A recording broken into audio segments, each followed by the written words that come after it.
Welcome back one more vlog. So friends ಎಲ್ಲರೂ ಹೇಗಿದ್ದೀರಿ, ಚೆನ್ನಾಗಿದ್ದೀರಿ ಅಂತ ಅನ್ಕೊಳ್ತೀನಿ. ಹಾಗೆ ಮಿಟ್ಟು ಕಡೆಯಿಂದ ಕೂಡ ಹಾಯ್. ಆ್ಯಂಡ್ ಇವತ್ತು ಸ್ಪೆಷಲ್ ಏನು ಅಂದರೆ ನನ್ನ ಬರ್ತ್ಡೇ. ಫಸ್ಟ್ ಆಫ್ ಆಲ್ ಈ ಲಾಗ್ ಲೇಟಾಗಿ ಅಪ್ಲೋಡ್ ಆಗುತ್ತೆ ನನಗೆ ಗೊತ್ತು. ನೆಕ್ಸ್ಟ್ ಅಂದರೆ ಒಂದು 5-6 ದಿನ ಅಂದರೂ ಗ್ಯಾಪ್ ಆಗುತ್ತೆ. ಅಷ್ಟೊಳಗಡೆ ಬಂದಿರೋಂಥ ಅಷ್ಟು ವಿಷಸ್ಗಳಿಗೂ ಕೂಡ ಇವಾಗಲೇ ಹೇಳ್ತಾ ಇದ್ದೀನಿ. ಥ್ಯಾಂಕ್ ಯು ಸೋ ಮಚ್ ಯಾರೆಲ್ಲ ವಿಶ್ ಮಾಡಿದ್ರಿ. ಆಲ್ರೆಡಿ ಇನ್ಸ್ಟಾಗ್ರಾಮಲ್ಲಂತೂ ಬೆಳಗ್ಗೆಯಿಂದ ವಿಶಸ್ ಬರ್ತಾನೆ ಇದೆ. ಕಿತಿಮಿ ಏನು ಮಾಡ್ತಿದ್ಯಾ ಸೊ ಹೂ ಕೇಳ್ತಾ ಇದ್ದಾಳೆ.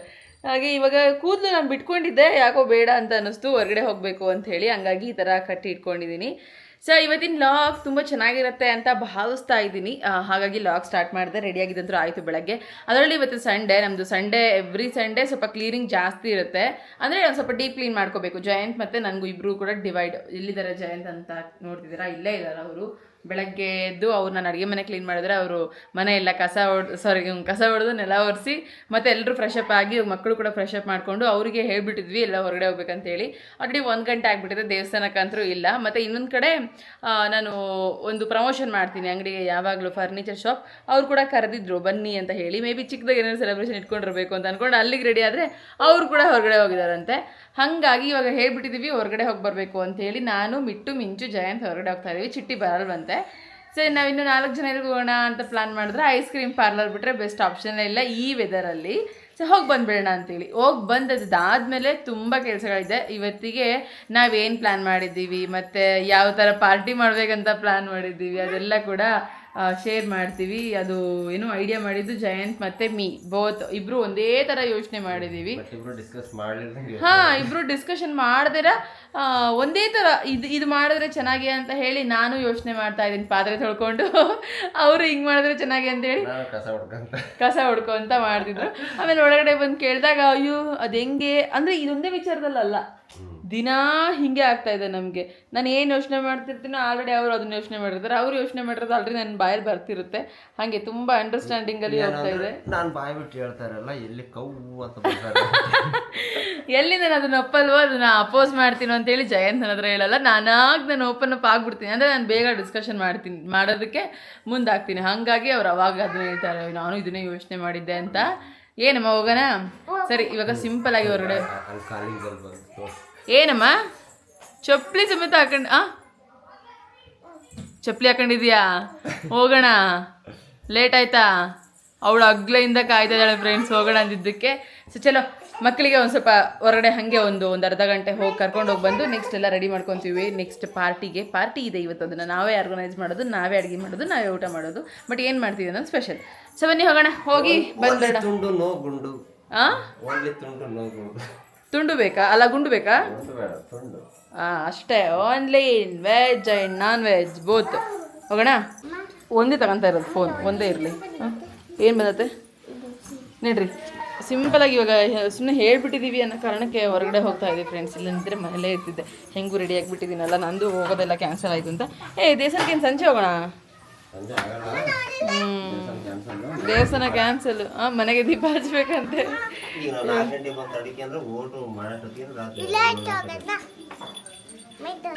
ಏನಮ್ಮ? ಹಾಯ್. ಏಮೈಪ ಮಿಂಚು ಸೂಪು ಮಿಂಚು ಏಮೈಪನೆ ಇಲ್ಲ. ಆಯಿ ಅಯ್ಯೋ ಅಯ್ಯೋ ಕೈ ಮುರ್ಕಂಡಿ ಏನ್ ಮಾಡಿದಿ? పప్ప చేసన్నా ఎట్లా చేసే? ఓ అట్ట చూచినా ಆಯಪ್ಪನ ಇಲ್ಲ ನೋಡಿ, ಇದು ಒಂಥರ ಸ್ಟೈಲ್ ಇವ್ರದ್ದು. ಯಾವಾಗ ಹೋದ್ರೂ ಹಿಂಗೆ ಹೋಗೋದು. ತೋರಿಸ್ತಿದ್ದೀನಿ. ತೆಗಿ ಇವಳಿಗೆ ಏನಾದರೂ ಕುತೆಮರೆ ಮಾಡೋಕೆ ಅವರಪ್ಪ ಬಂದರೆ ಅಲ್ಲಿ ಸಿಟ್ಟಾಗ್ತಾಳೆ. ನಡಿ, ಅದ್ರ ಬದಲು ನಡ್ಕೊಂಡು ಹೋಗೋದು ತುಂಬ ಬೆಟರ್. ನಡಿ ನಡ್ಕೊಂಡೆ. ಬೇಗ ಬೇಡ ಐಸ್ ಕ್ರೀಮು. ನಡಿ. ದೊಡ್ಡ ಐಸೆ ಸಣ್ಣ ಐಸೆ ಮಿಂಚು ಮಿಟ್ಟು ನಿನಗೆ? ಚಾಕ್ಲೇಟಾ ವೆನಿಲ್ಲನಾ? ನಿನಗೆ ಕಲರ್ ತಕ್ಕಂತ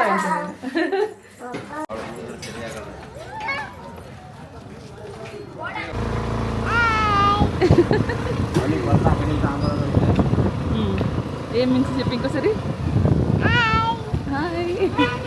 ಇಲ್ಲಿಂದ ಸೀದಾ ಪೋಲಾರ್ ಬೇರ್ ಹತ್ರ ಹೋದ್ವಿ. ಐಸ್ ಕ್ರೀಮ್ ಚೆನ್ನಾಗಿ ಸಿಗುತ್ತೆ ಅಂತ ಹೇಳಿ ಅಲ್ಲೊಂದ್ಸರಿ ಟೇಸ್ಟ್ ಮಾಡ್ಬೇಕಂತ ಅನ್ಕೊಂತಿದ್ದೆ. ಜಯಂತ್ ಏನಂದ್ರೆ ಗೊತ್ತಾ, ಅಲ್ಲಿ 300 ರೂಪಾಯಿ ಒಂದು ಐಸ್ ಕ್ರೀಮ್ ತಿಂದರೆ ಬಿಲ್ ಮಾಡ್ತಾರೆ, ಸುಮ್ಮನೆ ಬಾಯಿ ಅಷ್ಟೊಳಗಡೆ ಮನೆ ಮಂದಿ ಎಲ್ಲ ತಿನ್ಬೋದು ನಾವು ಅಂತೇಳಿ ಪಕ್ಕದಲ್ಲಿರುವಂಥ ಚಿಕ್ಕ ಶಾಪಿಗೆ ಕರ್ಕೊಂಡು ಹೋದ್ರು. ಓಕೆ ಬಿಡು ಅಂತ ಹೇಳಿ ಅಲ್ಲೇ ಹೋಗಿ ಸೊ ಫಸ್ಟ್ ಟೈಮ್ ಅಲ್ಲಿ ಸ್ಪೆಷಲ್ ಏನಿದೆ ಕೇಳಿದೆ ನಾನು. ರಬ್ಡಿ ಫಲೂದಾ ಅನ್ನೋದು ಫೇಮಸ್ ಅಂತ ಹೇಳಿದ್ರು. ಹಾಗಾಗಿ ಫಸ್ಟ್ ಟೈಮ್ ಇದನ್ನ ಟ್ರೈ ಮಾಡ್ತಾ ಇದ್ದೀನಿ, ಏನು ರಬ್ಡಿ ಫಲೂದಾ. ಸೊ ನಾನು ಆ್ಯಕ್ಚುಲಿ ಐಸ್ ಕ್ರೀಮೇ ತಿಂತಿರಲಿಲ್ಲ, ಏನೋ ಕೋಲ್ಡ್ ಆಗಿರುವಂಥದ್ದು ಏನೂ ತಿಂತಿರಲಿಲ್ಲ, ಜ್ಯೂಸ್ ಸಮೇತ ಕುಡಿತಿರ್ಲಿಲ್ಲ. ಬಟ್ ಇತ್ತೀಚೆಗೆ ಹೆಂಗಾಗ್ಬಿಟ್ಟಿದೆ ಅಂತಂದರೆ ಆ ಮಕ್ಕಳ ಜೊತೆ ಸೇರ್ಕೊಂಡು ನಾನು ಕೂಡ ಐಸ್ ಕ್ರೀಮ್ ತಿಂತಾ ಇದ್ದೀನಿ, ಈ ಕೋಲ್ಡ್ ಆಗಿರೋದಂಥದ್ದೆಲ್ಲ ತಿಂತಾ ಇದ್ದೀನಿ. ಅಷ್ಟು ವೆದರ್ ಎಫೆಕ್ಟ್ ಬಿಡಿ, ಅದು ನಾರ್ಮಲ್. ಆ ವೆದರ್ ಎಫೆಕ್ಟಿಗೆ ನಾನೇ ಚೇಂಜ್ ಆಗಿಬಿಟ್ಟಿದ್ದೀನಿ. ಇನ್ನೆಷ್ಟು ದಿನ ತಿಂತೀನೋ ಗೊತ್ತಿಲ್ಲ, ಬಟ್ ಈ ಸೀಸನ್ ಹೋಗೋರ್ಗು ಮಾತ್ರ ತಿನ್ನಬೇಕು, ಅಷ್ಟು ಹೀಟ್ ಇದೆ ಅಲ್ವಾ ಹೊರಗಡೆ. ಇನ್ನು ಮಿಂಚು ಮತ್ತೆ ಮಿಟ್ಟುಗೆ ಪ್ಲೇನ್ ಐಸ್ ಕ್ರೀಮ್ ಕೊಡ್ಸಿದ್ವಿ, ಅದು ಸ್ವಲ್ಪ ತಿಂದು ಸಾಕು ಅಂತ ಕೊಟ್ಬಿಟ್ಲು. ಇನ್ನು ಚಿಟ್ಟಿಗೋಸ್ಕರ ಕುಲ್ಫಿನ ಪಾರ್ಸಲ್ ತಗೊಂಡು ಬರ್ತಾ ಇದೀವಿ. ಪಕ್ಕದಲ್ಲೇ ಒಂದು ಈ ತರ ಅಕ್ವೇರಿಯಂ ಶಾಪ್ ಇತ್ತು, ಅಲ್ಲಿ ಗಿಣಿಗಳೆಲ್ಲ ಹೊರಗಡೆ ಇಟ್ಟಿದ್ರು. ಎಷ್ಟು ಚೆನ್ನಾಗಿ ಆಟಾಡ್ತಿದ್ದೆ ಗೊತ್ತಾ. ಈ ಸಣ್ಣೋಳು ನೋಡಿ, ಅವಳ ಕೈಗೆ ಗಿಣಿ ಏನೋ ಚುಚ್ಚುತ್ತೆ ಅಂತ ಹೇಳಿ ಅವ್ರ ಅಕ್ಕನ ಕೈ ತಗೊಂಡೋಗಿ ಅಕ್ಕ ಚುಚ್ಚಿಸ್ಕೊ ಅಂತ ಹೇಳಿ ಇಡ್ತಾ ಇದ್ದಾಳೆ. ಸೊ ಅಲ್ಲಿಂದ ಒಂದು ½ ಅವರ್ ಅಷ್ಟೇ ಹೊರಗಡೆ ಸ್ಪೆಂಡ್ ಮಾಡಿದ್ದು ಟೈಮ್ನ. ಮತ್ತೆ ಸೀದಾ ಮನೆಗೆ ಹೋದ್ವಿ. ಮನೆಗೆ ಹೋಗುವಾಗ ಅಮ್ಮನ ಮನೆಗೆ ಹೋಗಿ ಕೂತ್ಕೊಂಡ್ವಿ ಸ್ವಲ್ಪ ಹೊತ್ತು, ಅಲ್ಲೊಂದು ಅರ್ಧ ಗಂಟೆ ಟೈಮ್ ಸ್ಪೆಂಡ್ ಮಾಡಿದ್ವಿ. ಅಲ್ಲಿಂದ ಸೀದಾ ನಮ್ಮ ಅಕ್ಕಂಗೆ ಫೋನ್ ಮಾಡಿ, ಕಾವ್ಯ ಸಂಜೆ ಹೊರಗಡೆ ಹೋಗೋಣ ಅಂತ ಹೇಳಿದ್ವಲ್ಲ, ಅದು ಕ್ಯಾನ್ಸಲ್ ಆಗಿದೆ, ಮನೇಲೇ ಮಾಡಬೇಕು ಬಾ ಅಂತ ಹೇಳಿ ಕರೆದೆ. ಏನಾಯ್ತು ಗೊತ್ತಾ ಫ್ರೆಂಡ್ಸ್, ಆಕ್ಚುಲಿ ಇವತ್ತು ಹೊರಗಡೆ ಹೋಗಬೇಕು ಅನ್ನೋ ಪ್ಲಾನ್ ಇತ್ತು. ದಾವಣಗೆರೆಯಲ್ಲಿ ಒಂದು ಹೋಟೆಲ್ ಇದೆ, ಅದನ್ನ ನಾನು ನಿಮಗೆ ನೆಕ್ಸ್ಟ್ ಶೂಟ್ ಮಾಡಿ ತೋರಿಸ್ತೀನಿ ಆ ಹೋಟೆಲ್ ಅಂತ ಹೇಳಿ. ಅಲ್ಲಿಗೊಂದಕ್ಕೆ ಹೋಗಬೇಕು ಅಂತ ಹೇಳಿ ತುಂಬಾ ದಿನದಿಂದ ಪ್ಲಾನ್ ಮಾಡ್ತಾ ಇದ್ದೀನಿ. ಅದಕ್ಕೆ ಇವತ್ತು ಹೋಗ್ಬಿಟ್ರೆ ಆಯ್ತಲ್ಲ ಅಂತ ಅನ್ಕೊಂಡು ಕಾವ್ಯಂಗೆ ಹೇಳಿದೆ ನಮ್ಮ ಅಕ್ಕಂಗೆ. ಸೊ ಅವಳು ಏನು ಮಾಡಿದ್ಲು ಅಂತಂದ್ರೆ ಫುಲ್ಲು ನಮ್ಮ ತಂಗಿ ಕರ್ಕೊಂಡು ಹೋಗ್ತಾಳೆ ಅಂತ ಹೇಳಿ ಆಸೆ ಇಟ್ಕೊಂಡ್ಬಿಟ್ಲು. ಇನ್ನು ಹೋಗೋದಕ್ಕೆಲ್ಲ ಅಂತ ಹೇಳಿ ಡ್ರೆಸ್ ಎಲ್ಲ ತೆಗೆದಿಟ್ಕೊಂಡಿದ್ಲಂತ, ಇದೇ ಡ್ರೆಸ್ ಹಾಕೋಬೇಕು, ಹಿಂಗೆ ಹೋಗ್ಬೇಕು ಅಂತೇಳಿ. ಸೊ ನನಗೆ ಮತ್ತು ಜಯಂತ್ಗೆ ಇಬ್ರಿಗೂ ಅದೇನು ಅನ್ನಿಸ್ತು, ಸಡನ್ಲಿ ಹಂಗೆ ಅನ್ನಿಸ್ತು ಹೋಗೋದು ಬೇಡ ಅಂತ ಹೇಳಿ ಮನೇಲೇ ಮಾಡ್ಕೊಳ್ಳೋಣ. ಮನೇಲಿ ಆಯಿತು ಅಂತಂದರೆ ಎಲ್ಲರೂ ಕೂಡ ಊಟ ಮಾಡ್ಬೋದು. ಇನ್ನು ಅದೇ ಒಂದು ಅಮೌಂಟಲ್ಲಿ ನಾವಿಲ್ಲಿ ಮನೇಲಿ ವೆರೈಟಿ ಅಡುಗೆ ಮಾಡಿ ಕೂಡ ಉಳಿಸ್ಬೋದು. ಸೊ ಹಿಂಗೆಲ್ಲ ಪ್ಲ್ಯಾನ್ ಮಾಡ್ಕೊಂಡು ಸಡನ್ಲಿ ಚೇಂಜ್ ಆಯಿತು. ಅಮ್ಮ ಕೂಡ ಬರೋ ಹಾಗಿಲ್ಲ ಹೋಟೆಲ್ಗೆ. ನಮ್ಮಂಗೆ ಹೊರಗಡೆ ಫುಡ್ ಅಷ್ಟೇನು ಅಡ್ಜಸ್ಟ್ ಆಗಲ್ಲ ಫ್ರೆಂಡ್ಸ್. ಏನಾದರೂ ತಿನ್ಸಿದ್ವಿ ಅಂತಂದರೆ ಅದು ಒಂಥರ ರಿಫ್ಲೆಕ್ಷನ್ ಆಗಿಬಿಡುತ್ತೆ, ಬೇಕಂದರೆ ಪ್ಯಾಂಕ್ರಿಯದಲ್ವಾ ಆಪ್ರೇಷನ್ ಆಗಿರೋದು. ಹಾಗಾಗಿ ಇನ್ನು ನಾವು ಅಮ್ಮನ ಬಿಟ್ಟು ಹೋಗೋದಕ್ಕೆ ಮನಸ್ಸಿಲ್ಲ ಅನ್ನೋ ಕಾರಣಕ್ಕೆ ಯಾಕೋ ಈ ಥರ ಪ್ಲ್ಯಾನ್ ಮಾಡಿದ್ವಿ. ಮನೇಲೇ 3 ಥರ ವೆರೈಟಿ ಮಾಡೋಣ ಅಂತ ಅಂದ್ಕೊಂಡು ಪ್ಲ್ಯಾನ್ ಮಾಡಿದ್ವಲ್ಲ. ಇನ್ನು ಸೀದಾ ಮನೆ ಕರ್ಕೊಂಬಂದು ಕಾವ್ಯ ನಾನು ಫಸ್ಟ್ ಮಸಾಲೆ ಎಲ್ಲ ಜೋಡಿಸ್ಕೊಂಡ್ವಿ. ಅಷ್ಟರೊಳಗಡೆ ಜಯಂತಿಲಿ ಚಿಕನ್ ತಂದು ಎಲ್ಲ ಪೀಸ್ಗಳನ್ನು ಡಿವೈಡ್ ಮಾಡಿ ಇಟ್ಟಿದ್ರು. ಏನನ್ನಕ್ಕೆ ಅಂತಂದರೆ ಒಂದು ಬಂದು ಸಾಂಬಾರ್ಗೆ, ಇನ್ನೊಂದು ಚಿಲ್ಲಿ ಚಿಕನ್ಗೆ, ಇನ್ನೊಂದು ಕಬಾಬ್ಗೆ. ತುಂಬ ದಿನ ಆಯಿತು ಫ್ರೆಂಡ್ಸ್, ಆಲ್ಮೋಸ್ಟ್ ನಮ್ಮ ಚಿಕ್ಕವನಿದ್ದಾಗ ನಾನು ಕಬಾಬ್ ಮಾಡ್ತಾ ಇದ್ದಿದ್ದು, ಅಲ್ಲಿಂದ ಇಲ್ಲಿವರೆಗೂ ಅಸ್ಸಲು ಮಾಡಿಲ್ಲ. ಬಟ್ ಇವತ್ತು ಅದೇ ಆಸೆ ಪಟ್ಕೊಂಡೆ ಎಕ್ಸ್ಪೆಕ್ಟೇಷನ್ಸ್ ಇಟ್ಕೊಂಡು ಮಾಡಿದ್ವಿ. ಬಟ್ ನಾನು ಟೇಸ್ಟ್ ತಕ್ಕಂತ ಆಗಲಿಲ್ಲ. ಮುಂದಿನ ವಾರದಲ್ಲಿ ನಿಜವಾಗ್ಲೂ ಮಾಡಬೇಕು ಅಂತೇಳಿ ಫಿಕ್ಸ್ ಆದೆ ನಾನು, ಯಾಕಂದರೆ ಕಬಾಬ್ ತಿನ್ನಂಗೆ ಆಗಿದೆ. ಅಂದ್ಕೊಂಡಿದ್ದ ತಕ್ಷಣ ತಿನ್ಬೋದು ತಂದ್ಕೊಂಡು, ಬಟ್ ಹೊರಗಡೆಗಿಂತ ನಾವು ಮಾಡೋದು ಕಲ್ತ್ಬಿಟ್ರೆ ಎಷ್ಟು ಬೆಟರ್ ಅಲ್ವಾ. ಇನ್ನು ನಾನು ಅಮ್ಮನ ಮನೇಲಿ ಊಟ ಮಾಡಿದ್ದೆ ಫ್ರೆಂಡ್ಸ್, ಜಯಂತ್ ಮಾಡಿರಲಿಲ್ಲ, ಹಾಗಾಗಿ ಅವರು ಅನ್ನ ಸಾರು ಹಾಕೊಂಡು ಹೋಗಿ ಊಟ ಮಾಡ್ತಿದ್ದಾರೆ. ನಾನಿಲ್ಲಿ ಮಸಾಲೆಗೆಲ್ಲ ಜೋಡಿಸ್ಕೊಡ್ತಾ ಇದ್ದೀನಿ. ಸೀರೆ ಉಟ್ಕೊಂಡು ಮಾಡೋದು ಒಂದು ಸ್ವಲ್ಪ ಕಷ್ಟನೇ, ಬಟ್ ಇದು ಯಾಕೋ ಸೀರೆ ಬೇಗ ಬಿಚ್ಚೋದಕ್ಕೆ ಮನ್ಸು ಬರಲಿಲ್ಲ. ಇಷ್ಟಪಟ್ಟು ತೊಗೊಂಡಿದ್ದು ಫ್ರೆಂಡ್ಸ್. ಆ್ಯಕ್ಚುಲಿ ಸೀರೆ ಹೇಗಿದೆ ಕಮೆಂಟ್ ಮಾಡಿ. ಹೆಂಗೆ ಗೊತ್ತಾ, ಈ ಪರ್ಪಲ್ ಮತ್ತು ಈ ಪರ್ಪಲ್ ಮಿಕ್ಸ್ ಇರುವಂಥ ಕಾಫಿ ಕಲರ್, ಈ ಥರ ಪೇಲ್ ಕಲರ್ಸ್ ನನಗೆ ಬೇಗ ಅಟ್ರಾಕ್ಷನ್ ಆಗಿಬಿಡುತ್ತೆ. ಅದೇನೋ ಗೊತ್ತಿಲ್ಲ, ಬಿಟ್ಟು ಕೊಡೋದಕ್ಕೆ ಮನಸ್ಸೇ ಬರಲ್ಲ, ತೊಗೊಂಡ್ಬಿಡ್ಬೇಕು ಅಂತ ಅನಿಸುತ್ತೆ. ಸೊ ಹೀಗೆ ಸೀರೆನ ಪರ್ಚೇಸ್ ಮಾಡೋದು ರೇರ್ ಫ್ರೆಂಡ್ಸ್ ನಾನು, ಬಟ್ ಇವತ್ತು ಇಷ್ಟಪಟ್ಟು ತೊಗೊಂಡಿದ್ದು. ಮತ್ತು ಬರ್ತಡೇಗಂತನೂ ಅಲ್ಲ, ಬೇರೆ ಏನಕ್ಕೋ ತೊಗೊಂಡೆ, ಅದು ಇನ್ನೇನಕ್ಕೋ ಆಯಿತು. ಬರ್ತಡೇ ಡ್ರೆಸ್ ಬೇರೆ ಇದೆ, ನಾನು ಶೇರ್ ಮಾಡ್ತೀನಿ ಇನ್ನೇನು ಸ್ವಲ್ಪ ಹೊತ್ತಲ್ಲೇ. ಹಾಗೆ ನಾವೆಲ್ಲ ಸೇರಿಕೊಂಡು ಈ ಥರ ಅಡುಗೆ ಮಾಡ್ಕೊಂಡು ತಿಂದು ಕೂಡ ತುಂಬ ದಿನ ಆಗಿತ್ತು, ಹಾಗಾಗಿ ಈ ಪ್ಲ್ಯಾನ್ ಮಾಡಿದ್ವಿ. ಮತ್ತು ಇನ್ನು ನಮ್ಮ ಅಕ್ಕ ಮತ್ತು ಜಯಂತ್ ಇದ್ದಾರೆ ಅಂತಂದರೆ ಭಯಂಕರ ಫನ್ನಿ ಒಂದು ಡೈಲಾಗ್ಗಳು ಹೊಡಿತಾನೆ ಇರ್ತಾರೆ, ಒಬ್ರಿಗೊಬ್ರು ಕಾಲು ಎಳಿತಿರ್ತಾರೆ, 1 ಸೆಕೆಂಡ್ ಸುಮ್ಮನಿರಲ್ಲ. ಅವ್ರದ್ದೆಲ್ಲ ಕಾನ್ವರ್ಸೇಷನ್ ಎಲ್ಲ ಕೇಳಿಸ್ಕೊಂಡು ಅಡುಗೆ ಮಾಡೋದೆಲ್ಲ ಚೆನ್ನಾಗಿರುತ್ತೆ. ಇನ್ನೊಂದು ಹೆಂಗೆ ಗೊತ್ತಾ, ನಮ್ಮ ಅಕ್ಕ ಏನೇನು ಕೇಳ್ತಾಳೆ ಅದನ್ನೆಲ್ಲ ಕೊಡ್ತಾ ಇದ್ದೆ ನಾನು. ಕಬಾಬ್ ಮಾಡು ಕವ್ಯ, ಇಷ್ಟಪಟ್ಟು ತಿನ್ಬೇಕಂತ ಅಂದ್ಕೊಂಡಿದ್ದೀನಿ ಅಂದರೆ ಅವಳಿಗೆ ಇವಾಗ ಹೆಂಗಾಗುತ್ತೆ ಗೊತ್ತಾ ಫ್ರೆಂಡ್ಸ್, ಇತ್ತೀಚಿನ ಜನ್ರೇಷನಲ್ಲಿ ಇರೋರಿಗೆ ಯೂಟ್ಯೂಬಲ್ಲಿ ಎಲ್ಲ ಥರ ರೆಸಿಪೀಸ್ ನೋಡಿ ಎಲ್ಲ ಇಂಗ್ರೀಡಿಯೆಂಟ್ಸ್ ಕೂಡ ಹಾಕಿ ಮಾಡಿದ್ರೆ ಚೆನ್ನಾಗಾಗುತ್ತೇನೋ ಅಂತ ಅನ್ಕೊತಾರೆ. ಅದಲ್ಲ ಆ್ಯಕ್ಚುಲಿ. ಸೊ ಮುಂಚೆ ಹೆಂಗೆ ಮಾಡ್ತಿದ್ದೆ ಅಂದರೆ ಲಿಮಿಟಾಗಿ ಇಂಗ್ರೀಡಿಯೆಂಟ್ಸ್ ಹಾಕಿ ಅದೇನೋ ತುಂಬ ಚೆನ್ನಾಗಿ ಮಾಡೋರು ಸಖತ್ತಾಗಿ ಬರ್ತಿತ್ತು. ಇತ್ತೀಚೆಗೆ ಆ ಟೇಸ್ಟ್ನ ಎಕ್ಸ್ಪೆಕ್ಟ್ ಮಾಡೋಂಗೇ ಇಲ್ಲ ನಮ್ಮಂಥವ್ರ ಕೈಲಿ. ಯೂಟ್ಯೂಬ್ ನೋಡ್ಕೊಂಡು ಏನೇನೋ ಮಾಡೋದು. ನಮ್ಮ ಅಕ್ಕ ಹಾಗೆ ಎಕ್ಸ್ಪೆರಿಮೆಂಟ್ ಮಾಡ್ತಿದ್ದಾಳೇನೋ ಅಂತಲೇ ಅನ್ನಿಸ್ತು ನನಗೆ ಸ್ಟಾರ್ಟಿಂಗ್ ಎಲ್ಲ ಹಾಕಿದ್ದು ನೋಡಿ. ಹೋಗ್ಲಿ ಬಿಡು ಚೆನ್ನಾಗಿ ಮಾಡ್ಬೋದು ಅಂತ ಅಂದ್ಕೊಂಡ್ರೆ ನನ್ನ ಎಕ್ಸ್ಪೆಕ್ಟೇಷನ್ಸ್ ತಕ್ಕಂತೆ ಕಬಾಬೇ ಇರಲಿಲ್ಲ ಅದು. ಆಮೇಲೆ ಅರ್ಥ ಆಯ್ತು ನನಗೆ ಆಲ್ಗರಿದಮ್ ಹೆಂಗೆ ಅಂತಂದರೆ, ಸೊ ನಾವು ಮುಂಚೆಯಿಂದ ಅಭ್ಯಾಸ ಮಾಡ್ಕೊಂಬಂದರೆ ಮಾತ್ರ ಆ ಟೇಸ್ಟ್ ಕೊಡೋದಕ್ಕೆ ಸಾಧ್ಯ. ಸುಮ್ಮನೆ ಇವಾಗ ಏನಾದರೂ ಎಕ್ಸ್ಪೆರಿಮೆಂಟ್ ಮಾಡೋಕ್ಕಾದ್ರೆ ಆಗಲ್ಲ ಅಂತ. ಬಟ್ ನೆಕ್ಸ್ಟ್ ಟೈಮ್ ತುಂಬ ಲಿಮಿಟೆಡ್ ಆಗಿ ಕೆಲವೊಂದಷ್ಟು ಇಂಗ್ರೀಡಿಯೆಂಟ್ಸ್ ಹಾಕಿ ಹಾಕಿ ಕಬಾಬ್ ಮಾಡ್ಕೊಂಡು ತಿನ್ನೋಣ ಅಂತ ಮೆಂಟಲಿ ಫಿಕ್ಸ್ ಆಗಿದ್ದೀನಿ. ಅವಾಗ ಶೇರ್ ಮಾಡ್ಕೊತೀನಿ. ಇನ್ನು ನಿಂಬೆ ಹಣ್ಣಲ್ಲಿ ಈ ಥರ ಏನು ರಸ ತೆಗೆದಿರುತ್ತಲ್ಲ ಫ್ರೆಂಡ್ಸ್, ಅದರಲ್ಲಿ ರಸ ತೆಗೆದುಬಿಟ್ರೆ ಈ ಥರ ಹಣೆ ಬರ ನೋಡಿ. ಇನ್ನೂ ಅರ್ಧ ರಸ ಅದರಲ್ಲೇ ಇರುತ್ತೆ, ಅರ್ಧಕ್ಕೆ ನಾವು ಬಿಸಾಕ್ಬಿಡ್ತೀವಿ. ಇನ್ನು 2 ಮೊಟ್ಟೆ ಹಾಕಿ ಕಬಾಬ್ಗೆ ಏನೇನು ಬೇಕು ಮಸಾಲೆ ಅದನ್ನೆಲ್ಲ ಹಾಕಿದ್ದಾಳೆ. ಸೊ ಇನ್ನು ಚೆನ್ನಾಗಿ ಕಲಿಸ್ತಾ ಇದ್ದಾಳೆ. ಕಲಸಿಟ್ಬಿಟ್ರೆ ಒಂದು ಅರ್ಧ ಗಂಟೆ ಮ್ಯಾರಿನೇಟ್ ಆಗುತ್ತೆ. ಅಷ್ಟರೊಳಗಡೆ ಮತ್ತೆ ನಾವು ಸಾಂಬಾರ್ಗೆ ಏನೇನೆಲ್ಲ ಬೇಕೋ ಅದನ್ನ ಜೋಡಿಸ್ಕೊಳ್ಳೋಣ ಅಂತ ಅಂದ್ಕೊಂಡಿದ್ದೆ. ಇನ್ನು ರೈಸ್ ಮಾಡೋದು ನನ್ನದೇ ಜವಾಬ್ದಾರಿ ಆಗಿತ್ತು. ಇವತ್ತು ಒಂದು ಸ್ವಲ್ಪ ಆಂಧ್ರ ಸೈಡೆಲ್ಲ ಮಾಡ್ತಾರಲ್ಲ ಬಗಾರ ರೈಸ್ ಅಂತೇಳಿ, ಅದನ್ನು ಒಂದು 2 ಟೈಮ್ಸ್ ಮಾಡಿದ್ದೀನಿ. ನಾನು ಮಾಡಿದಾಗೆಲ್ಲ ನನಗೆ ಟೇಸ್ಟ್ ತುಂಬ ಇಷ್ಟ ಆಗ್ತಿತ್ತು. ಹಾಗಾಗಿ ಇವತ್ತು ಕೂಡ ಸಿಂಪಲ್ ನಾರ್ಮಲ್ ರೈಸ್ ಮಾಡ್ಕೊಳ್ಳೋದಕ್ಕಿಂತ ಬಗಾರ ರೈಸ್ ಮಾಡ್ತೀನಿ ಅಂತ ಹೇಳಿದ್ದೆ. ಒಂದು ಕಡೆ ಚಿಲ್ಲಿ ಚಿಕನ್ಗೆ, ಇನ್ನೊಂದು ಕಡೆ ಕಬಾಬ್ಗೆ ಎಲ್ಲದೂ ಕೂಡ ಮ್ಯಾರಿನೇಟ್ ಮಾಡಿಟ್ಕೊಂಡು ಮಸಾಲೆ ಕೂಡ ರೆಡಿ ಮಾಡಿಟ್ಕೊಂಡು ಆಲ್ರೆಡಿ ತುಂಬಾ ಹೊತ್ತಾಯಿತು. ಸೊ ಸ್ವಲ್ಪ ಕೆಲವೊಂದಷ್ಟು ಅಡುಗೆಗಳು ಕೂಡ ಆಗ್ತಾಯಿತ್ತು. ಇನ್ನು ಇಲ್ಲೇನಾಗ್ತಿದೆ ಅಂತಂದರೆ ಚಿಲ್ಲಿ ಚಿಕನ್ ಮಾಡ್ತಾ ಇದ್ದಾಳೆ ನಮ್ಮಕ್ಕ. ಇನ್ನು ನಮ್ಮ ಅಕ್ಕಂಗೆ ನಾನು ಹೆಲ್ಪ್ ಮಾಡ್ತಾಳೆ ಅಂತ ಕರ್ಕೊಂಬಂದರೆ ಪಾಪ ಅಡುಗೆ ಎಲ್ಲ ಅವಳೇ ಮಾಡಿಬಿಟ್ಲು. ಇನ್ನು ನಾವು ಚಿಕನ್ಗೆ ಜಾಸ್ತಿ ಟೊಮೊಟೊ ಹಾಕಲ್ಲ ಫ್ರೆಂಡ್ಸ್, ಸಿಹಿ ಅನ್ಸಿದ್ರೆ ತಿನ್ನಂಗಾಗಲ್ಲ. ಬಟ್ ಇವತ್ತು ಟೊಮೊಟೊ ಕೂಡ ಆ್ಯಡ್ ಮಾಡಿದ್ರು. ಕಾವ್ಯ ಮಾಡಿದ್ರೆ ಹಾಗೆ ಇರುತ್ತೆ, ಎಲ್ಲ ಮಿಕ್ಸ್ ಮಾಡಿರ್ತಾಳೆ. ಸೊ ಆಮೇಲೆ ಇನ್ನೊಂದೇನಂತಂದರೆ ನಮ್ಮ ಶೋಭಕ್ಕ ಬರ್ತಾರೆ, ನಮ್ಮ ದೊಡ್ಡಕ್ಕ ಇಲ್ಲೇ ಹತ್ರ ಇರೋದಲ್ಲ, ನಮ್ಮ ಫಂಕ್ಷನ್ಸಲ್ಲೆಲ್ಲ ನೋಡ್ತಿರ್ತೀರಿ ನೀವು. ಯಾವಾಗಲೂ ನಾವು ಕುತ್ಕೊಂಡು ಹರಟೆ ಹೊಡೆದ್ರೆ ನಮ್ಮ ಅಕ್ಕನೇ ಮೇನ್ ಅಧ್ಯಕ್ಷರು, ನಾವೆಲ್ಲ ಉಪಾಧ್ಯಕ್ಷರು. ಹಾಗೆ ನಮ್ಮ ಅಕ್ಕ ಆಲ್ರೆಡಿ ಹೇಳ್ಬಿಟ್ಟಿರ್ತಾಳೆ, ಕಾವ್ಯ ಅಡುಗೆ ಮಾಡ್ತಿದ್ದಾಳ, ಹಾಂ ಸರಿ ಹಂಗಿದ್ರೆ ಏನಾದರೂ ಒಂದು ಹೆಚ್ಚು ಕಮ್ಮಿ ಆಗಿರುತ್ತೆ ಅಥವಾ ಮರ್ತಿರ್ತಾಳೆ ಅಂತೇಳಿ. ಅಷ್ಟು ಎಕ್ಸ್ಪೆರಿಮೆಂಟ್ ಮಾಡಿ ಎಂಜಾಯ್ ಮಾಡ್ತಾ ಇರ್ತೀವಿ ನಾವು ಮನೆಗಳಲ್ಲೆಲ್ಲ. ಅದೆಲ್ಲ ಮಿಸ್ ಮಾಡ್ಕೊತಾ ಇದ್ದೀವಿ. ತುಂಬ ದಿನ ಆಯಿತು ಅಂತಲೇ ಇವತ್ತು ಇದನ್ನೆಲ್ಲ ಅರೇಂಜ್ ಮಾಡಿದ್ದು ನಾವು. ಇನ್ನು ನಮ್ಮಕ್ಕ ತೆಲುಗಲ್ಲಿ ಈ ಹಿಂದಿ ಮೂವಿ ಡಬ್ ಮಾಡಿರೋದು ತೆಲುಗಲ್ಲಿ ಚೆನ್ನಾಗಿದೆ, ಎಷ್ಟು ಸರಿ ನೋಡಿದ್ರು ಕೂಡ ನನಗೆ ಇಷ್ಟ ಅಂತ ಹೇಳಿ ಅದನ್ನು ಪ್ಲೇ ಮಾಡಿ ಕೂರಿಸಿದಾಳೆ. ನನಗೆ ಇಷ್ಟ ಹಿಂದಿಲಿ ನೋಡೋದಕ್ಕೆ, ತೆಲುಗಲ್ಲಿ ನೋಡಿದ್ರೆ ಅದೇನೋ ವೈಬ್ ಮ್ಯಾಚ್ ಆಗಲ್ಲ. ಬಟ್ ಅವಳಿಗೆ ಇಷ್ಟ ಅಂತ ಹೇಳಿ ಹಾಕೊಂಡಿದ್ದಾಳೆ. ಹೆಸರು ನೆನಪಿದೆ, ಬಾಯಲ್ಲಿದೆ, ಬಟ್ ಬರ್ತಾ ಇಲ್ಲ. ಹಾಗೆ ಇನ್ನು ಒಂದು ಕಡೆ ಚಿಲ್ಲಿ ಚಿಕನ್ ರೆಡಿ ಆಯಿತು ಫ್ರೆಂಡ್ಸ್, ಅಡುಗೆ ಮಾಡ್ತಿದ್ದಾಳೆ. ನಾನು ಗಾಡಿ ತಗೊಂಡು ಟಕ್ಕನಂಗೆ ಹೊರಗಡೆ ಹೋಗ್ತಾ ಇದ್ದೀನಿ. ಯಾಕೆಂದರೆ ಇವತ್ತು 5ನೇ ತಾರೀಕಲ್ವಾ, ಚೀಟಿ ಇರುತ್ತೆ ನಂದು ಎವ್ರಿ ಮಂತ್ 5th. ಇನ್ನು ಚೀಟಿ ನನಗೆ ನೆನಪೇ ಇರಲಿಲ್ಲ, ಮಸಾಲೆ ಜೋಡಿಸ್ಕೊಂಡು ಕೂತ್ಕೊಂಡಿದ್ದೆ. ಸೊ ಜಯಂತಿಗೆ ಹೇಳಿ ನಾನಿನ್ನು ಹೊರಟೆ. ಒಂದು 20 ನಿಮಿಷ ಆಗುತ್ತೆ, ಮನೆ ಹಿಂದ್ಗಡೆನೇ ಇರೋದು. ಚೀಟಿ ಮುಗಿಸ್ಕೊಂಡು ಬರ್ತೀನಿ ನಾನು, ಅಷ್ಟರೊಳಗಡೆ ಮಮ್ಮಿ ಎಲ್ಲ ಮಾಡ್ಕೊತೀರಿ ಅಂತ. ಒಬ್ರು ಅಡುಗೆ ಮಾಡ್ತಾ ಇದ್ರೆ ಇನ್ನೊಬ್ರು ಮಕ್ಕಳಿಗೆ ಊಟಕ್ಕೆ ಹಾಕೊಟ್ಟು ಅವ್ರನ್ನ ನೋಡ್ಕೊತಾ ಇದ್ದಾರೆ. ಇನ್ನು ಫ್ರೆಂಡ್ಸ್ ಬೀನ್ ಬ್ಯಾಗ್ ಹೊಸದು ಇವತ್ತೇ ಇನ್ನೂ ತಂದಿದ್ದು. ನಮ್ಮ ಮನೆಗೆ ಬಂದಿರೋರೆಲ್ಲ ನನಗೆ ಬೈತಾನೆ ಇರ್ತಾರೆ, ಇನ್ನೂ ಏನು ಬೇಕು ನಿನಗೆ, ಸಾಕು ಮಾಡು ವಸ್ತುಗಳು ತರೋದು ಅಂತೇಳಿ. ಫ್ರೆಂಡ್ಸ್ ಅದೇನೋ ಮುಂಚೆಯಿಂದನೂ ಬೀನ್ ಬ್ಯಾಗ್ ಒಂದು ಬೇಕು ಅಂತ ಅನ್ನಿಸ್ತಿತ್ತು ನನಗೆ. ಸಮ್ಟೈಮ್ಸ್ ಎಡಿಟಿಂಗ್ ಮಾಡೋ ಕೂತ್ಕೊಂಡಿರ್ತೀನಲ್ಲ, ನನಗೆ ಕಂಫರ್ಟಬಲ್ ಬೇಕು. ಸೊ ಅದು ಯಾಕೋ ಮಿಸ್ ಆಗ್ತದೆ, ಬೀನ್ ಬ್ಯಾಗ್ ಒಂದು ತಂದುಬಿಡೋಣ ಅಂತ ಅನ್ಕೊತಿದ್ದೆ. ಇನ್ನೇನು ಜೋಕಾಲಿ ಹೊರಗಡೆ ಹೋಯ್ತಲ್ಲ, ಸೊ ಹಾಗಾಗಿ ತಂದೆ. ಅದು ತಂದಾಗಿಂದ ನಾನು ಕೂತ್ಕೊಳ್ಳೋದಕ್ಕಿಂತ ಜಾಸ್ತಿ ಇವ್ರು ಕೂತ್ಕೊಂಡಿರೋದೇ ಹೆಚ್ಚು. ಕೂತ್ಕೊಳ್ಳೋದೊಂದು ಕಡೆ ಇರಲಿ ಫ್ರೆಂಡ್ಸ್, ಮಲ್ಕೊಂಡಿರೋದೇ ಹೆಚ್ಚು. ಇನ್ನು ಚೀಟಿ ಮುಗಿಸ್ಕೊಂಡು ನಮ್ಮ ಅಕ್ಕನ ಜೊತೆ ನಾನು ಮನೆಗೆ ವಾಪಸ್ ಬಂದೆ.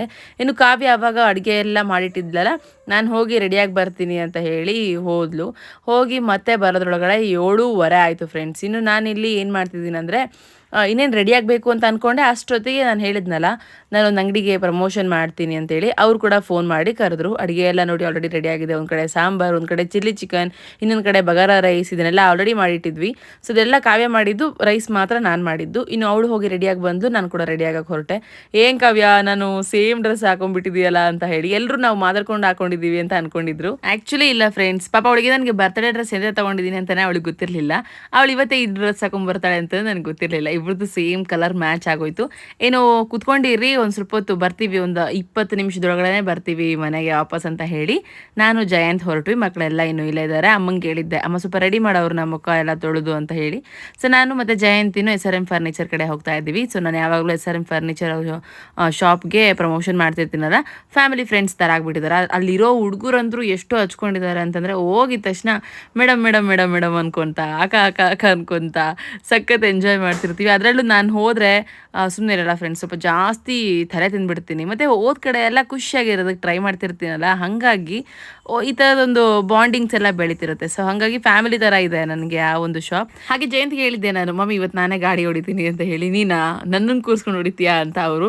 ಸೊ ನಿಧಾನಕ್ಕಾದ್ರೂ ಪರವಾಗಿಲ್ಲ, ನಾನೇ ಗಾಡಿ ಹೊಡಿತೀನಿ ಅಂತ ಹೇಳಿ ಜಯಂತ್ನ ಕೂರಿಸ್ಕೊಂಡು ಫಸ್ಟ್ ಟೈಮ್ ಗಾಡಿ ಹೊಡಿತಾ ಇರೋದು. ಮೊನ್ನೆ ಹೊಡಿಯೋಕ್ಕೆ ಹೋಗಿದ್ದೆ ಫ್ರೆಂಡ್ಸ್, ಆದರೆ ಏನು ಮಾಡೋದು, ತುಂಬ ಗಾಡಿಗಳನ್ನ ನೋಡಿ ಒಂದೇ ಸರಿ ಪ್ಯಾನಿಕ್ ಆಗಿ ಬೇಡಪ್ಪ ನಾನು ಹೊಡಿಯಲ್ಲ ಅಂತ ಹೇಳ್ಕೊಟ್ಟಿದ್ದೆ. ಇವತ್ತೇನೋ ಗೊತ್ತಿಲ್ಲ, ಅದೊಂದು ಸ್ವಲ್ಪ ಧೈರ್ಯ ಮಾಡಿ ಫರ್ನಿಚರ್ ಶಾಪ್ವರೆಗೂ ನಾನೇ ಕರ್ಕೊಂಡು ಹೋದೆ. ಚೆನ್ನಾಗಿತ್ತು ಫ್ರೆಂಡ್ಸ್, ಎಕ್ಸ್ಪೀರಿಯನ್ಸ್ ಮಾತ್ರ ಚೆನ್ನಾಗಿರುತ್ತೆ. ಬಟ್ ಏನು ಗೊತ್ತಾ, ನನಗೆ ಸಿಂಗಲ್ ಆಗಿ ಕುತ್ಕೊಂಡು ಗಾಡಿ ಹೊಡಿಯುವಾಗ ಎಷ್ಟು ಹಗೂರ ಅನಿಸುತ್ತೆ, ಎಷ್ಟು ಚೆನ್ನಾಗಿ ಅನಿಸುತ್ತೆ.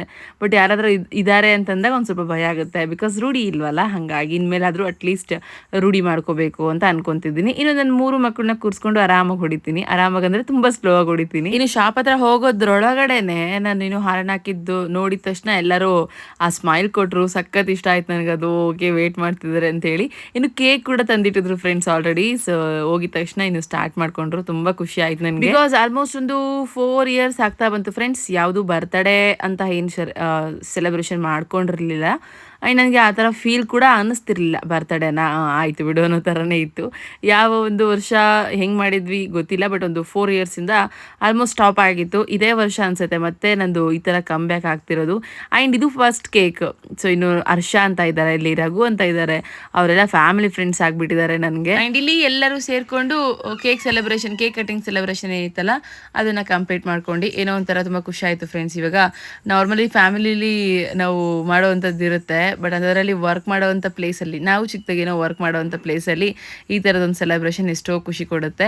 ಆ್ಯಂಡ್ ಇವರೇ ನಮ್ಮ ಪವನ್ ಸರು, SRM ಫರ್ನಿಚರ್ದು ಏನಿದೆ ಅಲ್ಲ ಅದರ ಓನರ್. ಸಖತ್ ಖುಷಿ ಆಯ್ತು ನನಗೆ ಅವ್ರು ಸೆಲೆಬ್ರೇಷನ್ ಮಾಡಿದ್ದು. ಇನ್ನು ಇಲ್ಲೆಲ್ಲ ಮುಗಿಸ್ಕೊಂಡು ಹೊರಡೋದೇ ಕೆಲಸ. ಸ್ವಲ್ಪ ಹೊತ್ತು ಮಾತಾಡಿದ್ವಿ, ಒಂದು 15 ನಿಮಿಷ ಏನೋ ಟೈಮ್ ಸ್ಪೆಂಡ್ ಮಾಡಿದೆ ಅಷ್ಟೇ. ಇನ್ನು ಕೇಕ್ ಎಲ್ಲ ತಿನ್ನಿಸಿ ಮನೆಗೂ ಕೂಡ ತಗೊಂಡು ಹೋಗಿ, ಅಲ್ಲೂ ಆಲ್ರೆಡಿ ಒಂದು ಕೇಕ್ ಇದೆ ಅಂತೇಳಿ ಕೇಕ್ನ ಅಲ್ಲೇ ಎಲ್ರಿಗೂ ಹಂಚಿ ಇನ್ನು ಮನೆಗೆ ಹೊರಟ್ವಿ. ಇನ್ನು ಮನೆಗೆ ವಾಪಸ್ ಆಗೋದ್ರೊಳಗಡೆ ಎಲ್ಲರೂ ಕುತ್ಕೊಂಡು ಚೆನ್ನಾಗಿ ಮಾತಾಡ್ತಾ ಇದ್ರು. ಮಕ್ಕಳು ಆಲ್ರೆಡಿ ಒಂದು ಸ್ವಲ್ಪ ಫ್ರೆಶ್ ಅಪ್ ಆಗಿದ್ರು. ಆಮೇಲೆ ನಮ್ಮ ಮಿಂಚು ಸುಧಾರಿಸೋಳಗಡೆ ಸಾಕಾಗ್ಬಿಟ್ಟಿದೆ ಅವ್ರಿಗೆ.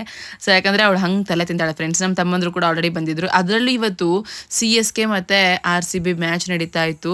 ಎಲ್ಲರ ಗಮನ ಒಂದರ್ಧ ನನ್ನ ಕಡೆ, ಇನ್ನೊಂದರ್ಧ ಮ್ಯಾಚ್ ಕಡೆ.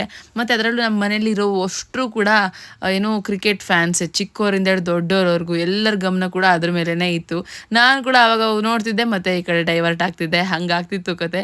ನಮ್ಮ ಮಾವ ಅಂತರೂ ನಮ್ಮ ಅಕ್ಕನ ಗಂಡ, ಸೊ ಅವರಂತರೂ big fan friends. RCB match ಇದೆ ಅಂತಂದರೆ ಮನೇಲಿ ಪಾಪ ನೆಮ್ಮದಿ ಇರಲ್ಲ ಅವ್ರಿಗೆ, ಹಂಗೆ ಮಾಡ್ತಿರ್ತಾರೆ. ಯಾಕಂದರೆ ಯಾರು ಮಾತಾಡೋಂಗಿರಲ್ಲ. ಅಂಥದ್ರಲ್ಲಿ ಇವತ್ತು ಕರ್ಕೊಂಬಂದು ಈ ಸೆಲೆಬ್ರೇಷನ್ನು ಅದು ಇದು ಅಂತ ಕೂರಿಸ್ಬಿಟ್ಟಿದ್ದೀವಿ. ಸುಮ್ಮನೆ ಕಾಲು ಎಳೆಯೋದು, ನಮ್ಮ ಅವಂಗೆ ಬೈಯೋದು ಮಾಡ್ತಾ ಇದ್ವಿ ನಮ್ಮ ಅಕ್ಕ ಅಂದರು. ಹಾಗೆ ನಮ್ಮ ಚಿಕ್ಕಮ್ಮಂಗೆ ವೇಟ್ ಮಾಡ್ತಾ ಇದ್ವಿ ಫ್ರೆಂಡ್ಸ್, ಬರ್ತಾರೆ ಅಂತೇಳಿ. ಅವ್ರು ಬರಲಿಲ್ಲ, ಅವ್ರ ಮಗಳು ಬಂದಿದ್ದಾರೆ ಅಂತೇಳಿ ಶಾಪಿಂಗ್ ಹೋಗ್ಬಿಟ್ರು. ಎಲ್ಲರೂ ಬೈಲಿಕ್ಕೆ ಸ್ಟಾರ್ಟ್ ಮಾಡಿಬಿಟ್ರು, ಇಷ್ಟೊತ್ತಿದ್ದು ಇವಾಗ ಇರಲಿಲ್ಲ ನೋಡು ಅಂತೇಳಿ. ಇನ್ನು ಟೈಮ್ ಆಗುತ್ತೆ ಊಟ ಮಾಡೋದಕ್ಕೆ ಅಂತ ಹೇಳಿ ನಾವು ಕೇಕ್ ಕಟ್ ಮಾಡೋಣ ಅಂತ ಫೈನಲ್ಲಿ ಕೂತ್ಕೊಂಡಿದ್ದಾಯಿತು. ನಮ್ಮ ಚಿಟ್ಟಿ ನನಗೆ ಏನೂ ಆಗಲ್ಲ ನಿಂತ್ಕೊಳ್ಳೋಕ್ಕೆ ಅಂತೇಳಿ ಸ್ಟೂಲ್ ತಂದು ಕೊಟ್ಟಿದ್ದಾನೆ. ಮತ್ತು ಇವ್ರು ಅಷ್ಟ್ರೂ ಕೂಡ ಹಿಂಗೆ ಸೈಡ್ ನಿಲ್ಸ್ಕೊಂಡು ಇಟ್ಕೊಂಡಿದ್ದೀನಿ. ಹಾಗೆ ನಿಮ್ಮ ಜೊತೆ ಇಂಪಾರ್ಟೆಂಟ್ ವಿಚಾರ ಒಂದು ಶೇರ್ ಮಾಡ್ಕೋಬೇಕು, ಅದಕ್ಕೋಸ್ಕರನೇ ವೆಯ್ಟ್ ಮಾಡ್ತಿದ್ದೆ. ಹೆಂಗೆ ಗೊತ್ತಾ, ಇದೆ ನೋಡಿ ಬರ್ತಡೇ ಡ್ರೆಸ್, ಇದೆಲ್ಲ ಇಂಪಾರ್ಟೆಂಟ್ ವಿಚಾರ. ಸೊ ಇವಾಗ ಆಲ್ರೆಡಿ ಹೇಳಿದ್ನಲ್ಲ, ಒಂದು 4 yearsಯಿಂದ ನಂದು ಬರ್ತಡೇ ಏನು ಅಷ್ಟು ಸೆಲೆಬ್ರೇಷನ್ ಮಾಡ್ಕೊಂಡಿಲ್ಲ ಅಂತೇಳಿ. ಆ್ಯಂಡ್ ಫೈನಲಿ ಈ ವರ್ಷ ಸ್ಟಾರ್ಟ್ ಆಯಿತು. ಇದು ನಂದು ಎಷ್ಟನೇ ವರ್ಷದ ಬರ್ತಡೇ ಗೊತ್ತಾ, 28.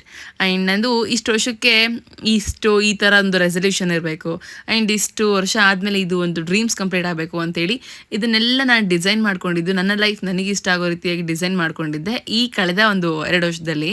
ಸೊ ಫಸ್ಟ್ ಟೈಮ್ ಈ ವರ್ಷ ಈ 28 ಬರ್ತಡೇಗೆ ಒಂದು ರೆಸಲ್ಯೂಷನ್ ತೊಗೊತಾ ಇದ್ದೀನಿ, ನ್ಯೂ ರೆಸಲ್ಯೂಷನ್. ಸೊ ಅದೇನಪ್ಪ ಅಂತಂದರೆ, ನನಗೆ ಈ ದಾನ ಧರ್ಮಗಳಲ್ಲಿ ಆಲ್ಮೋಸ್ಟ್ ಇಂಟ್ರೆಸ್ಟೇ ಇಲ್ಲ. ಸೊ ಇಂಟ್ರೆಸ್ಟ್ ಇಲ್ಲ, ಆ ಥರ ಮೈಂಡ್ಸೆಟ್ ಹುಡುಗಿನೂ ಅಲ್ಲ. ನನಗೆ ಯಾಕೆ ಅಂತ ಗೊತ್ತಿಲ್ಲ, ನನಗೆ ಅದು ಬಂದಿಲ್ಲ ಯಾವಾಗಲೂ. ಇವ್ರಿಗೆ ದಾನ ಮಾಡಬೇಕು, ಇವ್ರಿಗೆ ಹೆಲ್ಪ್ ಮಾಡಬೇಕು, ಈ ಥರದ್ದೇನು ಗೊತ್ತಿಲ್ಲ ಫ್ರೆಂಡ್ಸ್, ಆನೆಸ್ಟ್ಲಿ ಹೇಳ್ತಾ ಇದ್ದೀನಿ. ಸೊ ನನಗೆಲ್ಲ ಗೊತ್ತು ಅನ್ನೋದಕ್ಕಿಂತ ನನಗೆ ಏನು ಗೊತ್ತಿಲ್ವೋ ಅದನ್ನು ಗೊತ್ತಿಲ್ಲ ಅಂತಲೇ ಹೇಳ್ತಾ ಇದ್ದೀನಿ. ಇನ್ನು ಇಂಥ ಕಾಮಿಡಿ ಗೊತ್ತಾ, ನಮ್ಮ ಅಪ್ಪನ ಜೊತೆ ಫುಲ್ ನಕ್ಕು ಸಾಕಾಯಿತು. ಇನ್ನು ಕಂಟಿನ್ಯೂ ಮಾಡೋದಾಯಿತು ಅಂದರೆ ಹೆಂಗೆ ಗೊತ್ತಾ, ದಾನ ಧರ್ಮ ಹೇಳ್ತಿದ್ನಲ್ಲ, ಇದ್ಯಾವುದು ಇಂಟ್ರೆಸ್ಟ್ ಇರಲಿಲ್ಲ. ತುಂಬ ಜನ ಹೇಳ್ತಾರೆ ನಾವು ಬಡವರಿಗೆ ಸಹಾಯ ಮಾಡಬೇಕು ಹಾಗೆ ಹಿಂಗೆ ಅಂಥೇಳಿ. ಆ ಥರದ್ದು ಯಾವುದು ಥಾಟ್ಸೇ ನನ್ನ ತಲೆಯಲ್ಲಿ ಓಡಲ್ಲ. ಅದು ದೇವ್ರು ಯಾಕೆ ಹಂಗೆ ಇಟ್ಟಿದ್ದೇನೋ ಗೊತ್ತಿಲ್ಲ. ಬಟ್ ಈ ವರ್ಷ ಅಂದರೆ ಇಲ್ಲಿಂದ ಎವ್ರಿ ಮಂತ್, ಸೊ ದಾನಗಳಲ್ಲಿ ಶ್ರೇಷ್ಠ ದಾನ ಅಂತಂದರೆ ಅನ್ನದಾನ ಅಂತ ಕರೀತಾರೆ. ಸೊ ಎವ್ರಿ ಮಂತ್ ನಾನು ಏನು ದುಡಿತಾ ಇದ್ದೀನೋ ಆ ದುಡ್ಡಲ್ಲಿ ಅಟ್ಲೀಸ್ಟ್ ಒಂದು ಚೀಲ ಅಕ್ಕಿ ಪ್ಯಾಕೆಟ್ನ ಒಂದೊಂದು ಆಶ್ರಮಕ್ಕೆ ಕೊಟ್ಕೊಂಡು ಹೋಗೋಣ. ಅದು 2 ಚೀಲ ಯಾವಾಗ ಕೊಡೋ ಥರ ಮಾಡ್ತಾನೆ ದೇವರು, 5 ಚೀಲ ಯಾವಾಗ ಕೊಡೋ ಥರ ಮಾಡ್ತಾನೆ, 10 ಚೀಲ ಯಾವಾಗ ಕೊಡೋ ಥರ ಮಾಡ್ತಾನೆ, ಅದು ಅವನಿಷ್ಟ, ದೇವ್ರಿಷ್ಟ. ಬಟ್ ನಾನಿವಾಗ 1 ಚೀಲದಿಂದ ಸ್ಟಾರ್ಟ್ ಮಾಡೋಣ ಅಂತ ಅಂದ್ಕೊಂಡಿದ್ದೀನಿ. ಅದನ್ನು ವಿಡಿಯೋ ಶೂಟ್ ಅದು ಇದು ಏನು ಮಾಡೋದು ಬೇಡ ಅಂತಲೂ ಮೈಂಡಲ್ಲಿ ಫಿಕ್ಸ್ ಆಗಿದ್ದೆ. ಆದರೆ ಒಂದು ವಿಡಿಯೋ ಬರುತ್ತೆ, ಆದಷ್ಟು ಬೇಗನೆ ಒಂದು ವಿಡಿಯೋ ಬರುತ್ತೆ. ಬಿಕಾಸ್ ನಾನು ಕೂಡ ಇನ್ನೊಬ್ಬರನ್ನ ನೋಡಿನೇ ಇನ್ಸ್ಪೈರ್ ಆಗಿದ್ದು, ಈ ಥರ ಮಾಡ್ಬೋದಲ್ಲ. ಸೊ ದೇವ್ರು ಕೊಟ್ಟಿರುವಾಗ ಎಷ್ಟು ಜನಕ್ಕೆ ಹೆಲ್ಪ್ ಆಗೋ ಥರನೇ ನಾವು ಕೂಡ ಅದನ್ನು ಯೂಸ್ ಮಾಡ್ಕೋಬೇಕು ಅಂತ ಹೇಳಿ ಅನ್ನಿಸ್ತು. ಹಾಗೆ ಇದೊಂದು ಜವಾಬ್ದಾರಿ ಕೂಡ ಆಗಿತ್ತು. ಸೊ ಅದನ್ನು ರೆಸಲ್ಯೂಷನ್ ಆಗಿ ನಾನು ಆ್ಯಡ್ ಮಾಡಿಕೊಂಡೆ ನನ್ನ ಒಂದು ಲೈಫಲ್ಲಿ. ಎವ್ರಿ ಮಂತ್ ಒಂದು ಡೇಟ್ ಕೂಡ ಫಿಕ್ಸ್ ಮಾಡ್ಕೊತಾ ಇದ್ದೀನಿ. ಆ ಡೇಟಲ್ಲಿ 1 ಚೀಲ ನನ್ನ ಕೈಲಿ ಯಾವಾಗ ಸಾಧ್ಯ ಆಗುತ್ತೋ ಅವಾಗ ಡೆಫಿನೆಟ್ಲಿ ಇನ್ಕ್ರೀಸ್ ಮಾಡ್ಕೊಂಡು ಹೋಗ್ತೀನಿ. ಬಟ್ ಒಂದೊಂದು ಆಶ್ರಮಕ್ಕೂ ಕೊಟ್ಕೊಂಡು ಹೋಗೋಣ, ಅದು ಎಲ್ಲಿವರೆಗೂ ಆಗುತ್ತೋ ಅಲ್ಲಿವರೆಗೂ ಆಗಿಬಿಡಲಿ ಅನ್ನೋದು ನನ್ನ ಈ ವರ್ಷದ ಬರ್ತಡೆಯ ಹೊಸ ರೆಸಲ್ಯೂಷನ್, ಹೊಸ ನಿರ್ಧಾರ. ಮನಸ್ಸಿಗೆ ಕೇಳೋದಕ್ಕೆ ಅಂದ್ಕೊಂಡ್ರೆ ಎಷ್ಟು ಖುಷಿ ಆಗುತ್ತೆ, ಇನ್ನು ಕೊಟ್ಟಾಗ ಆ ಫೀಲ್ ಹೆಂಗಿರುತ್ತೆ ಅನ್ನೋದನ್ನು ಆದಷ್ಟು ಬೇಗ ಶೇರ್ ಮಾಡ್ಕೊತೀನಿ, ಓಕೆನಾ? ಬಟ್ ಇದನ್ನು ಕೇಳಿ ಏನು ಅನ್ನಿಸ್ತು ದಯವಿಟ್ಟು ಕಮೆಂಟ್ ಮಾಡಿ ತಿಳಿಸಿ. ಇದು ಓಕೆನಾ? ಬೈ ಬ್ಯಾಕ್ಗ್ರೌಂಡ್ ನಂದು ಯಾವ ಥರ ಅಂತ ಹೇಳಿ ನಿಮ್ಗೆ ಗೊತ್ತಿದೆ. ಆ್ಯಂಡ್ ಇವಾಗ ನಾನೇನು ಲೈಫ್ ಲೀಡ್ ಮಾಡ್ತಾ ಇದ್ದೀನಿ ಇದು ಸಂಪೂರ್ಣವಾಗಿ ನಾನು ನನ್ನ ಪರಿಶ್ರಮದಿಂದ ಬರ್ತಾ ಇರುವಂಥದ್ದು. ಹೇಳ್ಕೊಳ್ಳೋಕ್ಕೆ ತುಂಬ ಖುಷಿ ಆಗುತ್ತೆ ಫ್ರೆಂಡ್ಸ್. ಮಲ್ಕೊಂಡಾಗ ಎಂಥ ಒಂದು ನೆಮ್ಮದಿ ನಿದ್ದೆ ಮತ್ತು ಎಂಥ ಒಂದು ಸ್ಯಾಟಿಸ್ಫ್ಯಾಕ್ಷನ್ ಗೊತ್ತಾ ಅದನ್ನು ನೆನೆಸ್ಕೊಂಡ್ರೆ. ಅಪ್ಪ ಇವತ್ತೇನು ನಾವು ಲೈಫ್ನ ಲೀಡ್ ಮಾಡ್ತಾ ಇದ್ದೀವಿ ಇದೆಲ್ಲದು ಕೂಡ ಸ್ವತಃ ನಾವು ಕ್ರಿಯೇಟ್ ಮಾಡ್ಕೊಂಡಿದ್ದು ಅಂತಂದರೆ ಹೇಳೋದಕ್ಕೆ ಖುಷಿ ಆಗುತ್ತೆ. ಇವತ್ತು ಎಷ್ಟೋ ಜನ ಅಪ್ಪ ಅಮ್ಮ ಏನಾದರೂ ಮಾಡಿಕೊಟ್ರು ಅಂಥದ್ದು, ಅಥವಾ ಏನು ಗಂಡ ಹೆಲ್ಪ್ ಮಾಡಿರುವಂಥದ್ದು, ಮತ್ತು ಇನ್ನೇನು ಅಂತಂದರೆ ಆಲ್ರೆಡಿ ನಾವು ಹೋಗಿರುವಂಥ ಮನೆಯಲ್ಲಿ ಬ್ಯಾಕ್ಗ್ರೌಂಡ್ ಎಲ್ಲ ಇರುತ್ತಲ್ಲ, ಸೊ ಆ ಥರದೊಂದು ಲೈಫನ್ನು ಲೀಡ್ ಮಾಡ್ತಿರ್ತಾರೆ. ಬಟ್ ಈ ಥರ ಎಷ್ಟು ಜನ ಲೀಡ್ ಮಾಡ್ತಿರ್ತಾರೋ ಗೊತ್ತಿಲ್ಲ, ಆದರೆ ಇದಕ್ಕಿಂತ ಕಷ್ಟ ಎಷ್ಟೋ ಜನ ಪಟ್ಟು ಇನ್ನೂ ಬೇರೆ ಥರ ಲೀಡ್ ಮಾಡ್ತಿರ್ತಾರೆ. ಅದಕ್ಕೆಲ್ಲ ನಾನು ರೆಸ್ಪೆಕ್ಟ್ಫುಲ್ ಆಗಿದ್ದೀನಿ. ಆ್ಯಂಡ್ ಈವನ್ ಈ ಥರದೊಂದು ಲೈಫ್ನ ನಾನು ಲೀಡ್ ಮಾಡ್ತೀನಿ ಅನ್ನೋದಕ್ಕೆ ಇನ್ನೂ ಜಾಸ್ತಿ ರೆಸ್ಪೆಕ್ಟ್ಫುಲ್ ಇದ್ದೀನಿ, ಇನ್ನೂ ಜಾಸ್ತಿ ಗ್ರಾಟಿಟ್ಯೂಡ್ ಇದೆ. ಸೊ ಇದು ಒಂದು ನಿರ್ಧಾರ ಫ್ರೆಂಡ್ಸ್, ನನಗೆ ತುಂಬ ಇಷ್ಟ ಆಗಿ ನಾನು ನನ್ನ ಲೈಫಲ್ಲಿ ಅಳವಡಿಸ್ಕೊಳ್ತಾ ಇದ್ದೀನಿ. ಅದನ್ನು ನಿಮ್ಮ ಹತ್ರ ಹೇಳ್ಕೋಬೇಕು ಅಂತ ಅನ್ನಿಸ್ತು, ಶೇರ್ ಮಾಡ್ಕೊಂಡಿದ್ದೀನಿ. ನೋಡಿ, ಕೇಕ್ ತಿನ್ಸೋದಕ್ಕೆ ಬಂದು ಕೇಕ್ ತಿನ್ಸೋದು ಬಿಟ್ಟು ಹಿಂದ್ಗಡೆ 6 ಹೊಡೆದ್ರಾ 4 ಹೊಡೆದ್ರಾ, ಮ್ಯಾಚ್ ಏನಾಯಿತು, ಯಾವ್ದು ವಿಕೆಟ್ ಹೋಯಿತು ಅಂತ ಮಾತಾಡ್ತಿದ್ದಾರೆ. ನಾನು ಫೈನಲಿ ನೀವು ತೆಗೆಸ್ಕೊತೀರಾ ಫೋಟೋ ಹೋಗ್ತೀರಾ ಅಂತ ಅಂದಾಗ ಬಂದು ಫೋಟೋಸ್ ತೆಗೆಸ್ಕೊತಿದ್ದಾರೆ. ಇನ್ನು ಫುಲ್ ಕಾಮಿಡಿ ಇರುತ್ತೆ ನಮ್ಮ ಫ್ಯಾಮಿಲಿ ಅಂತ ಬಂತು ಅಂದರೆ. ನಾವು ಮಾತಾಡೋಕೆ ಕೂತ್ಕೊಂಡ್ವಿ ಅಂದರೆ ಭಯಂಕರ ಮಾತಾಡ್ಕೊತ ಕೂತ್ಕೊಂಡ್ಬಿಡ್ತೀವಿ. ಇನ್ನು ನಾನು ಈ ಬರ್ತಡೆಯಿಂದ ತಗೊಂಡಿರುವಂಥ ಈ ನ್ಯೂ ರೆಸಲ್ಯೂಷನ್ ಬಗ್ಗೆ ನಿಮ್ಮ ಒಪಿನಿಯನ್ಸ್ ಏನು ದಯವಿಟ್ಟು ಕಮೆಂಟ್ ಮೂಲಕ ಶೇರ್ ಮಾಡ್ಕೊಳ್ಳಿ. ಕಮೆಂಟ್ಗೋಸ್ಕರ ವೇಟ್ ಮಾಡ್ತಿರ್ತೀನಿ. ಇನ್ನು ಕೇಕ್ ಎಲ್ಲ ಕಟ್ ಮಾಡಿದ್ದಾಯ್ತಲ್ಲ, ಇವಾಗ ಊಟ ಮಾಡುವಂಥ ಟೈಮ್, ಹಾಗಾಗಿ ಎಲ್ಲ ತಂದು ಇಡ್ತಾ ಇದ್ದೀವಿ. ಇನ್ನು ಎಲ್ಲರ ಗಮನ ಕೂಡ ಕ್ರಿಕೆಟ್ ಮೇಲಿದೆ, ಹಾಗಾಗಿ ನಾನು ಒಬ್ಬಳೇ ತಂದಿಕ್ತಾ ಇದ್ದೀನಿ. ಸೊ ನಾವು ಅಮ್ಮಂಗೆ ಹೇಳಿದ್ದೆ, ಅಮ್ಮ ಒಂದು ಸ್ವಲ್ಪ ಇಡಮ್ಮ ಅಂತ ಹೇಳಿ ಎಲ್ಲ ತಂದಿಕ್ತಾ ಇರೋದು. ಹಾಗೆ ನಮ್ಮ ಅಕ್ಕ ಮತ್ತು ನಮ್ಮ ಅಮ್ಮ ಸೇರಿಕೊಂಡು ರೈಸ್ ಅಷ್ಟೇ ಸಾಕಾಗಲ್ಲ ಅಂತ ಹೇಳಿ ಮುದ್ದೆನೂ ಕೂಡ ಮಾಡಿದರು. ಸೊ ಚೆನ್ನಾಗಿತ್ತು, ಎಲ್ಲ ಊಟ ಎಲ್ಲ ಕರೆಕ್ಟ್ ಆಯಿತು ಅಂಥೇಳಿ. ಹಾಗೆ ನಮ್ಮ ಅಪ್ಪಂಗೆ ಇಲ್ಲಿ ಏನು ಕೊಡ್ತಾ ಗೊತ್ತಾ, ಮತ್ತೆ ತುಂಡಿದೆ ಅಂತಂದರೆ ಗುಂಡು ಬೇಕಲ್ಲ ಫ್ರೆಂಡ್ಸ್. ಅದರಲ್ಲೂ ನನ್ನ ಬರ್ತಡೆಗೆ ನಾವು ಅಪ್ಪಂಗೆ ಆ ಥರ ಕೊಡೋದು ಅಂತಂದರೆ ಎಷ್ಟು ಇಷ್ಟ ಗೊತ್ತಾ ನನಗೆ. ಅದೇನೋ ಮುಂಚೆಯಿಂದನೂ ಆಸೆ ಇತ್ತು, ಪಾಪ ಒಂದಿನ ನಾನು ನಿನಗೆ ಕೊಡ್ತೀನಿ ಕುಡಿಯೋದಕ್ಕೆ, ಹೋಗಿ ತಗೊಂಬರುವಂತೆ ಸುಮ್ಮನಿರು ಅಂತ. ನಮ್ಮಪ್ಪ ಫುಲ್ ಹ್ಯಾಪಿಯಾಗಿ ಇಸ್ಕೊಂಡು ಹೋದರು. ಅವ್ರ ಹತ್ರ ದುಡ್ಡು ಇರುತ್ತೆ ಫ್ರೆಂಡ್ಸ್, ನನಗಿಂತ ರಿಚ್ ನಮ್ಮಪ್ಪ, ಆದ್ರೂ ಕೊಡೋದಕ್ಕೆ ಅದೇನೋ ಒಂಥರ ಖುಷಿ. ಈ ಥರದ ಟೈಮ್ ಬರಲಿ ಅಂತಲೂ ವೇಟ್ ಮಾಡ್ತಿದ್ದೆ. ಫೈನಲಿ ಇವತ್ತು ಅದು ಕೂಡ ಆಗೋಯ್ತು. ಆ್ಯಂಡ್ ದೆನ್ ಎಲ್ಲರೂ ಕುತ್ಕೊಂಡು ಊಟ ಮಾಡ್ಕೊತ, ನಮ್ಮ ಅಕ್ಕ ಕೂಡ ಮಿನಿಲಾಗ್ಸ್ ಮಾಡ್ತಾಳಲ್ಲ, ಅವಳಿಗೂ ಕೂಡ ಕೆಲವೊಂದಷ್ಟು ಶೂಟ್ ಮಾಡ್ಕೊತ, ಇನ್ನು ಕಾಮಿಡಿ ಫನ್ ಆಗಿರೋಂಥ ರೀಲ್ಸ್ ಕ್ರಿಯೇಟ್ ಮಾಡ್ಕೊತ ಇವತ್ತಿನ ದಿನನ ಈ ಥರ ಎಂಜಾಯ್ ಮಾಡಿದ್ವಿ. ಇನ್ನೇನು ಅಂದರೆ ದೇವ್ರು ಏನು ಕೊಟ್ಟಿರ್ತಾನೋ ಅದ್ರ ಜೊತೆಲಿ ಖುಷಿಯಾಗಿರಬೇಕು ಅನ್ನೋದೊಂದು ಥಾಟ್ಸ್. ಹಾಗೆ 10 ರೂಪಾಯಿ ದುಡಿದ್ರೆ 1 ರೂಪಾಯಿ ಅಟ್ಲೀಸ್ಟ್ ನಾವು ಕೈಲಿ ಸಾಧ್ಯ ಆಯಿತು ಅಂತಂದರೆ ಇನ್ನೊಬ್ಬರಿಗೆ ಹೆಲ್ಪ್ ಮಾಡಬೇಕು. ಅದರಲ್ಲೂ ಯಾರಿಗೆ ಶ್ರೇಷ್ಠವಾಗಿರುತ್ತೋ ಅಂಥವ್ರಿಗೆ ಹೆಲ್ಪ್ ಮಾಡಬೇಕು ಅನ್ನೋದು ಇತ್ತೀಚೆಗೆ ಕಲ್ತಿರುವಂಥ ಪಾಠ. ಇದನ್ನು ಖಂಡಿತ ನನ್ನ ಜೀವನದಲ್ಲಿ ಅಳವಡಿಸ್ಕೊಂಡಿದ್ದೀನಿ. ಸೊ ನಾವೆಲ್ಲ ಊಟದಾನೇ ಬಂದಿರಲ್ಲ ಅಲ್ವಾ, ಜೀವನದ ಮಧ್ಯೆ ಪ್ರತಿಯೊಂದು ಥರದ ಪಾಠಗಳು ಕಲಿತೀವಿ ಅನ್ನೋದು ಸತ್ಯನೇ. ಹಾಗಾಗಿ ಇದು ಒಂದು ಪಾಠ ನನಗೆ. ಇದನ್ನು ಅಳವಡಿಸ್ಕೊಂಡು ಆದಷ್ಟು ಬೇಗ ನೀವು ಮುಂದೆ ಅದನ್ನು ಶೇರ್ ಮಾಡ್ಕೊತೀನಿ. ನಂಗೆ ತುಂಬ ಇಷ್ಟ. ಮತ್ತು ವಿಡಿಯೋ ಯಾಕೆ ಮಾಡ್ಬೇಕು ದಿವ್ಯಾ, ಹಾಗೆ ಮಾಡಿ ಅಂತ ಅನ್ಬೋದು ನೀವು. ಬಟ್ ಇಲ್ಲ ಫ್ರೆಂಡ್ಸ್, ನಾನು ಇನ್ನೊಬ್ಬರು ವಿಡಿಯೋ ನೋಡಿನೇ ಅಲ್ವಾ ನೋಡಿದ್ದು.